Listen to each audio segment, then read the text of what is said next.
सोचें, आप रात को ड्राइव कर रहे हैं। अचानक पुलिस आपको रोक लेती है। ऑफिसर आता है और कहता है, गाड़ी खोलो, सर्च करनी है। अब सवाल ये है, अगर आप इनकार कर दें तो क्या हो सकता है? चलिए जानते हैं। सबसे पहले जान लें, इनकार करना बिल्कुल आपका हक है। कानून के मुताबिक पुलिस सिर्फ 3 हालात में गाड़ी चेक कर सकती है। नंबर 1, अगर आप खुद इजाज़त दें।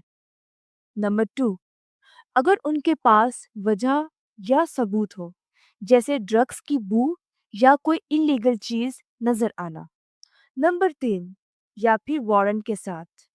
यानी अगर बस कैजुअली पूछा गया हो, तो आप बड़े सुकून से मना कर सकते हैं।